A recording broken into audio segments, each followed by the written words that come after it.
This happened back on February 9th, but the feds are finally releasing the details about it. Now, for those of you who follow me on Facebook, you know that I post quite a bit about aviation activity. On that night, back on February 9th, this peculiar flight pattern of a Tucson police helicopter caught my attention. It was on Flight Radar 24.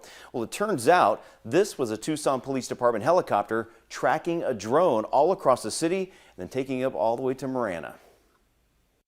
It made some circular paths, some very erratic maneuvers. FBI Special Agent Nowak wants to know who is behind the controls of a highly modified drone that nearly collided with a U.S. Customs Air and Marine helicopter that had just taken off from Davis-Monthan Air Force Base. It was so close, the pilot was forced to take evasive action.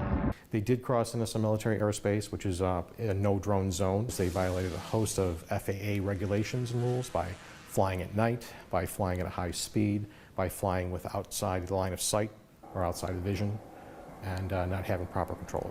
The customs crew immediately called in TPD's helicopter, and in the police report I obtained, the observer tried using night vision goggles to track the drone, describing it as having a green light on the underbelly. The report shows they tracked that drone for more than an hour, reaching speeds in excess of 100 miles per hour and an altitude that reached 14,000 feet, over a 70-mile range before losing sight in Marana. The estimated size was between about 4 to 6 feet in diameter, and we cannot confirm whether it was a 4-rotor or a 6-rotor type drone, but it was modified because it does go a lot faster, a lot higher, and last longer duration for batteries than a regular off-the-shelf type drone.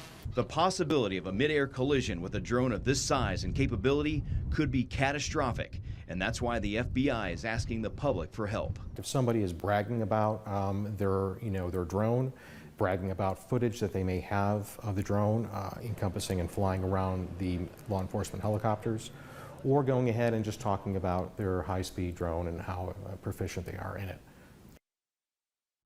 If you have any information on this drone from the night of February 9th, that was 3.5 months ago, the FBI would like to hear from you. You can call the tip line at 623-466-1999.